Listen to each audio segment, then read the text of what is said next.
Welcome to the DJ Force X podcast. This week, I have a guest. I have Emily Wolfe, and every now and again, you have an artist that kind of comes along that blends technical skill with I say real emotional weight.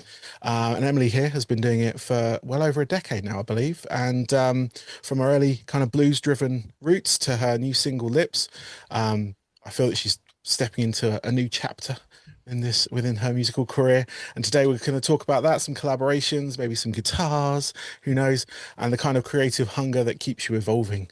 But Emily, welcome to the show.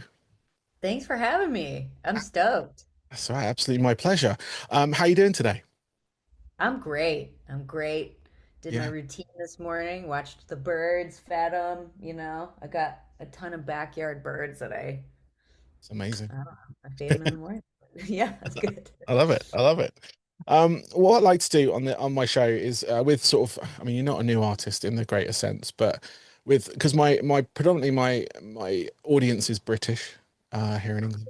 I do have American listeners as well. I formed this show when I was living in America, so the base kind of started there, and then as I moved back, I kind of started promoting a bit more here because I was speaking to a lot more UK artists. Yeah. But what I'd like to do is get a bit of an origin story about your sort of musical career. You could be as detailed or as vague as you like. It doesn't, Yeah. but I just want to give people a sense of like where you've been and how you've got to this point where you're at right now. Yeah. Gosh, I started when I was really little. I started playing music and would play in my bedroom by myself and try and, you know, play guitar and learn all these songs by myself. And then um, in high school, I started writing songs. And then in college, my roommate and I had a little band. So that was like my first band that I was in. Nice. And then after college, I kind of went off on my own musically and started playing, harder stuff and fronting the band. And so, yeah, that's kind of the nutshell The version. nutshell route. Yeah, no, that's cool. I mean, it's kind of like obviously I'm a new fan of Okay. your music. I obviously I've recently heard the single that we're going to talk about in a second, and it made me go back. It made me go listen to your previous work. So you're on technically got three albums out, Yeah. and there is a fourth on the way. I assume from all this. Yeah. Yeah. Um, but the single you got out today, or out now, is you've got a special guest on it. You have Jesse Hughes from Eagles of Death Metal, Yeah. and it's a great sort of rock track. It's kind of I don't know how else to describe it. It's kind of it's got a little bit of a it feels like it's got a little bit of country vibe in it as well. I'm not sure if that's a thing for you, or it might just be me um, on there. But Because how I'm did from Texas, like, there's yeah? a little twang in it, but I was gonna yeah. say like from that area of the world. I mean, is it based out in Austin, isn't it? Austin. Uh-huh. Yeah, Yeah. it's a nice area. I've been there before. Um, and yeah, I mean, how did the collaboration come to be? How did you get hooked up with Jesse? Yeah, I recently signed with a label called Judge and Jury Records.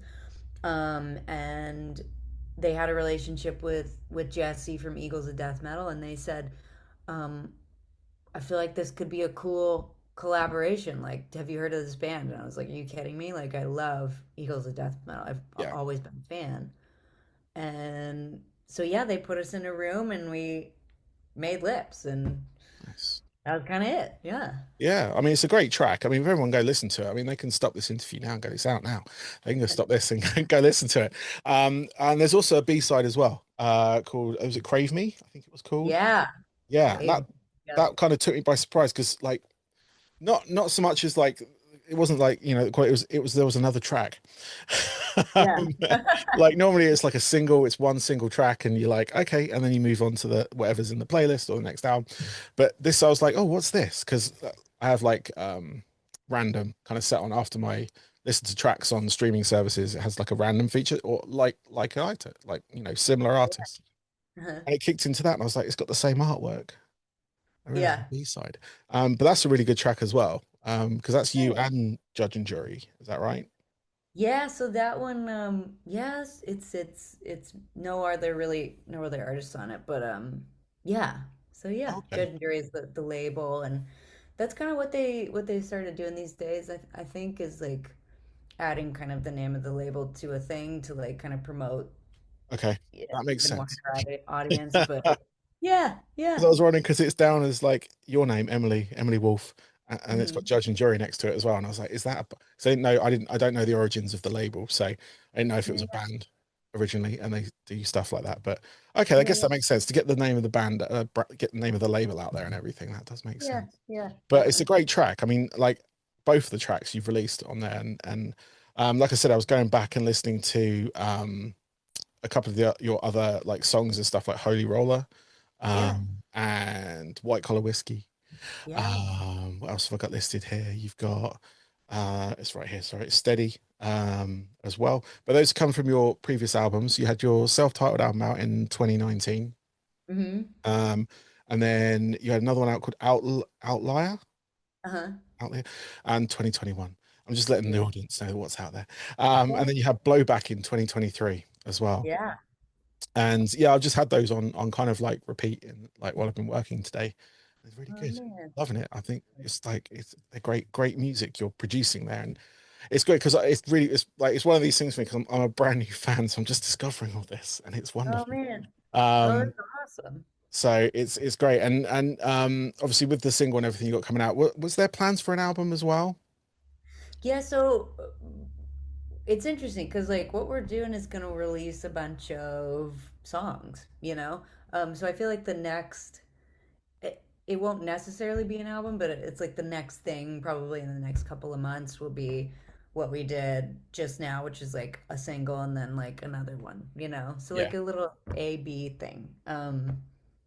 Because and I was curious about that. I was like, what how come? And then they were like, well, it's kind of what's going on now. It's like the album is kind of a different thing now, and now it's like Yes. single, which cool, whatever. Yeah. I'll do whatever. So Yeah. yeah, No, yeah, that's fair enough. That's fair enough. I mean, it's one of those things that I found like obviously you've been in the music industry for a little while, and having that kind of like from a label going, well, the album, that's something else now. That's, yeah, that would just be a compilation of kind of what you've done. yeah, Whereas before that was the story. sure. That was the work. Hmm. Um, but obviously I know now like singles, you've got to get them out, you've got to get them rotated, you've got to get them on, if playlists, all that kind of stuff. Obviously radio plays still a thing. So, that's important too. And it just sort of but it all relies on those single tracks. Yeah, It's a little bit sad because I love an album. I I love, know, I I love that know, like, telling of stories through a whole, you know, it's like a mini movie. totally, totally. um, I wonder if um, they'll come back. You never I'm know, I'm sure they will. There's Yeah, everything I've noticed being how many years I've been in the music industry and everything as well, like everything comes back round. Like, yeah, my parents may have told me that before in the past, oh, it'll come back again, the same fashions, the same, the music styles, but with somewhat, with a more modern kind of twist on it or whatever. But format wise, I mean, vinyl, that's come that's back true. in abundance. Like that's That's the true. huge one. Um, got a feeling maybe CDs might make it. I mean, they've kind of been consistent, but I think they might have a bit of a boom with That'd be hopefully awesome. because That would be like awesome. audio quality related and stuff. Because streaming's one thing, you always get highly Yeah, compressed music. Um, totally. Yeah, for um, sure. but I think like as well that just to sort of I mean, watch this segue into sort of like the live side of things. Like that's even more important now for artists like yourself to go out and play live in front of an audience because that's where you can make the most impact because you can't Yeah, like back in the day you could kind of rely on record sales royalties from that, whereas that's kind of been kind of chipped away at and now it's not as good as it should be. The live side of things is where you kind of like wait, I don't say make your money, but it's also where you connect with your crowd, with your fans, and you make new fans. yeah, um and you've got a bunch of shows coming up in May, which are very yeah, interesting. See, look at that yeah. segue. It's great. Uh, Good stuff. I'm not a professional at all. But you're playing the Singers Home Festival, and you got the Messingers, uh, Uh-huh. Mountain Goats and Dave House playing that. But you're playing with one of England's own in May. You're doing 3 dates with Youngblood, Yeah. um, and The Warning as well are on there. Yeah. But how did that come about? How like because that's like I mean, Youngblood has exploded. Um, Yeah. he's kind of I've watched him for a little while. I've seen him play tiny venues like here in England and kind of go through the sort of like bratty kid kind of you know mode, I guess, when playing live. Was quite erratic, quite, my kids were kind of not overly plussed with him. Um, but then he's had this kind of like complete shift in like, uh, I mean, image, but also like showcasing his talent that he actually had. Because you could see what he had when he was playing, but it was kind of like stuck behind this persona of this kind of like, I guess, punk, but kind of like that kind of like erratic punk sort of sound. Right. But yeah, he obviously he turned a few heads at the Ozzy Osbourne concert, Yeah. when he did the cover of Changes, Yeah. which like I think everyone that was there was like, why is he here? And then he did that, and everyone's like, yeah, that's why he's here. Yeah.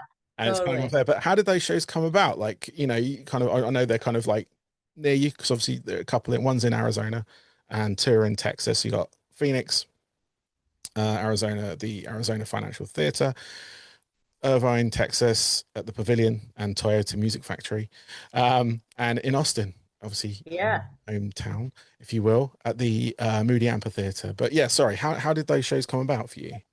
Yeah, so it was through actually both of us are Gibson and Epiphone's signature guitar artists and Okay. like and so that was kind of the thing. My manager Ray has a close relationship with him and she was like these two should be on a bill together and so that she kind of put that together and the young blood team was like sure yeah like we got these few open slots and I was like that's crazy I'm in like Yeah, wow like yeah. And yeah those are I mean, obviously you've played a fair few venues in the past, but those are big venues as well. See, when I see the big word amphitheater, I I think, know oh god I lived out in Tampa, and it's the one out there that I went to a few times to see various bands, and it was oh huge. yeah Like at the I don't know who it's sponsored by now, but it's the Tampa Amphitheater. Um, sick but that was amazing. I saw bands like Deftones, Incubus, oh God, who else did I see there? I can't remember. There was a fair few. It was a while ago. I used to live out. It was about over 10 years ago now. But yeah, like amphitheater venues are, we don't really have them here in England. really So not I didn't know that not in the sense of an amphitheater. No, there is one that is kind of in the shape of one that kind of feels like one, which is the Milton Keynes Bowl. Hence the name Bowl. It's got that kind of like, and it yeah is a grass mound that goes around it, and they do have shows there. Like they're usually like big festivals and stuff, and like when big bands want to do an open air show, um, they play there. But yeah, England's got hasn't really got any dedicated outdoor venues as such. That makes sense. Usually just a field. And then they put like the stage up, create a festival, Glastonbury, Reading Festival, stuff like that. yeah Um, yeah but like an amphitheater, but I don't know. I'd have to look that up. I've never seen anyone advertised at an amphitheater here, so I might be educating myself here. Who knows? yeah um, but you are also playing in Sep. I mean, it's a bit way off, but in September you're playing Lost Evenings as well yeah Great with Turner yeah with Frank Turner, who is a former guest of this show. oh Um, yeah yeah, yeah, he was on it promoting his last album, which the Undefeated album, I think it was. that's Which was awesome which was amazing, and I've actually played a show with him as well. Back Sweet. in the day, Sick. he was in a band called Million Dead, which was like kind of a punky hardcore band he had. Um, yeah, I've supported his band when I was in a band as well. That was good Cool. fun. But yeah, he's great. If you get to meet him, he's fantastic. He's like great. He's just good person, good guitarist, good musician. You know, That's always good great. to chat to. But you mentioned before you're endorsed by the same guitar companies as Youngblood and whatnot. But how did that sort of come about as well? How was the like getting like that endorsement and Oh having a God. signature guitar as well? Yeah. Man, like Gibson is it's funny because they get a lot of like hate because guitar players are super passionate about guitar and the brand that they want to play and like and it's funny but because like these people with Gibson are just so amazing. They're like they want to give emerging artists attention and recognition and signature guitars and like they want to lift up the next thing Yeah. and so that's kind of how the signature guitar came about. But I started working with them several years before, and um, my rep Cody, she's been a huge like supporter in Yeah. with my career, and she's just she loves music and she loves. Um, I'm lucky enough that she likes mine, and so that's kind of how Oh, that's just nice. That's nice. It's always good to get that kind of recognition, especially when you're playing an instrument. That that like I say, guitar players are passionate about what they're playing. Like, and yeah, there is it's I don't want to call it's not snobbery. It is literally just sort of the sort of everyone has a weapon of choice, if that makes yeah, sense. And I remember back in the day of like getting endorsements and stuff like that, and we were quite fortunate to get Marshall Amplification to endorse my band back in the day, cool, and that was really cool because those are obviously being from England, it was like that was the brand yeah, of amp and stuff like that, and that was always good because it sort of came with like that bit of recognition that we were doing something that was a bit more than just sort of like a garage band or someone playing playing tiny venues and stuff like that. It was that kind of like we were playing tiny venues, to be fair, at the time when they came to us, and it was just like, really. You know? But they're like, yeah, we like what you're doing, and we want to help like young bands progress. They want to help them get up there, and it's the same with like with a lot of them that we had. Like we didn't necessarily have a guitar endorsement. We did. I think the guitarist did have one towards the end of our band, cool. with a French brand of guitar. Um, and I believe he did design a signature model, but I don't know what happened with that because Yeah, we disappeared into the ether after that. But it's kind of cool. It's like it's really cool to have that, especially with a big name like Gibson. It's like yeah, it's like it is the one of the biggest brands um in like musical instruments in general. it's true. Which is Yeah. fantastic. But I've got a couple of questions left for you before I let you go, if Cool. that's all right. Great. Yeah. So I know I've only got you for a short time, but what I want to find out from you, these are like my sort of like lead out questions, where I kind of find out a bit more about yourself and like, obviously I asked the question a bit more of your origin story of your like musical career, but this one is questions. It's I want to find out your three most pivotal records. Now, I'm not talking your Oh, favorite records of all time. I'm talking about the records that you heard when, you heard when you're younger on the radio, your parents had it on the radio or something like that, or, they played it somewhere, or you heard it on the TV yeah. and you were like, oh, what's that? And it turned your head and it kind of changed like your musical perspective at that point, made you want to maybe be a guitarist, maybe made you want to Yeah. sing, made you want to be in a band, or even something you might have heard last week and it changed your life completely. Yeah. But if you can pinpoint three, that would be awesome. Gosh. Pivotal records. I think it would be The Temptations' greatest hits, Nice. thanks to my mom. Dashboard Confessional, A Mark, a Mission, a Brand, a Scar, Nice. and White Pony by Deftones. Okay. Crazy. Absolutely great. You got them so quickly. I normally type these out while people are talking about them, but that's fine. Dashboard Confessional. I haven't heard that band in a long time. I know. Um, It's like they, my whole high school was that band. Like yeah, just so they are like the I don't say grandfathers of emo, but they yeah. were they were like proper emotional music. Like Totally. there was this time, like weird story how this works, but I was at Reading Festival, it's a festival in the UK here. It used to be predominantly a rock festival, and they're playing one of the tents. They had everyone sat down, and like half of the people were crying.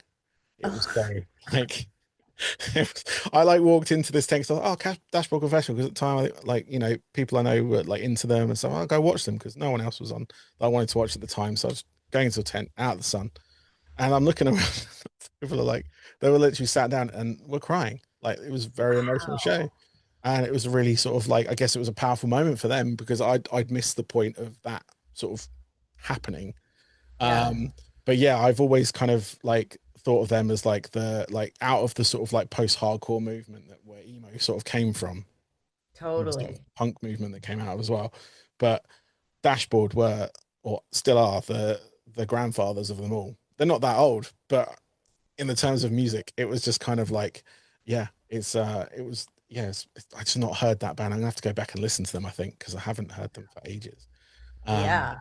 Yeah, no, they like listening to that record, I was like, because like my mom was all about the Motown stuff. And I was yeah, like, oh, that's cool. Like that, like a hook is like right there, like right when you turn on one of the like Temptation songs, it's yeah, like the hook is right there. yeah, And then, going to high school and my older sister showing me Dashboard Confessional, and it's like, oh, that's super emotional stuff. yeah. Like, I feel that. I didn't know I felt that, but wow.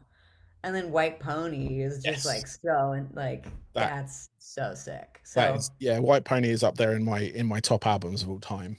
yeah, mine I love too. Deftones. I've seen them multiple times in multiple countries, like not deliberately, but they would just happen to be there while I was there. But no, I saw the first time I saw them was back in like 1996, like Adrenaline era, which was like their sort of like proper sort of, just out of high school kind of era. Um, and like I followed them since then. And then White Pony is just like it's still now, like I listen to it now and it's even production wise, it's not aged. Like everything on it is just like I don't know, it just seems like the perfect amount of songs, like perfectly like orchestrated. I don't know what they were doing at the time. Not that any of their other records are terrible. Like they've consistently released really good records. Like their latest one is brilliant. I love it. Um, and I go back to like Around the Fur and stuff like that as well, which I can't. There's too many. There's not enough words, I don't think, for Deftones. Um, No, um, one of the best bands ever. yeah, yeah. I was supposed to see them this year. Unfortunately, I couldn't go. I landed from a long haul flight the morning of the show, and I just passed out. I bet. I couldn't get. Lights really take it out of you. It Yeah. does. It does, especially at my age. It's awful. Um, um, but no, I'm hoping to catch them in the summer because they're back over here for a couple of dates, which would be really good. But yeah, White Pony fan and Temptations as well. Even like I've hit my disco era. I'm into like being a DJ. You kind of have to have that disco and funk like edge to whatever you do. Just like Yeah. even in the way of just like reading music and stuff like that. And I've done different kind of parties, different like things like that in the past where disco music is more relevant in that moment. And yeah, Temptations pop up all the time on there, Awesome. and Yeah. they're just like it's just one of those like it's that, and you got any of that disco era because I was a sort of scratch DJ for a while, so any of that Oh hip yeah. hop and funk and stuff like that, it all comes out of that.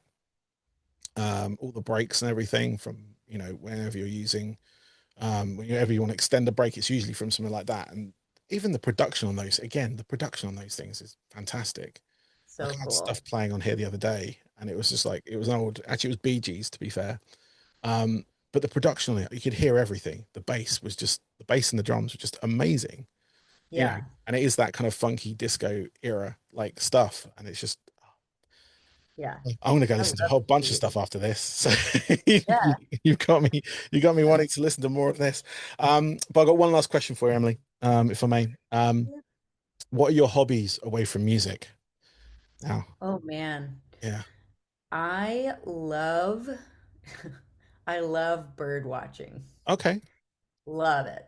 Obsessed. Like I don't know what it is, but I get in these like modes where I get obsessed with little hobbies and like it was charcoal drawing for a long time, Yeah, and I still do it, but like uh, that was a thing, and then now it's bird watching, and like I have so many birds in my backyard, and I feed them and I name them, and it's like I don't know, I just love it. Yeah. it's nice. I like that. Yeah. That's a good hobby because it's a peaceful one, or it can be. So peaceful. Yeah. And that's, Hmm. yeah, that's really nice. That's really nice. I love that. Well, Emily, thank you very much for your time. I really Thank appreciate it. you. Good luck with the single. Good luck with Lips and Crave Thanks. Me. I hope it does you on. Good luck with the shows you got coming up with Youngblood. I Thank you hope the so crowds much. treat you well with that. And Yeah, yeah, have a good rest of your day. you too. Thank you so Cool. much. Thank you. I appreciate it. Have a Bye good bye. one. Bye bye. Bye.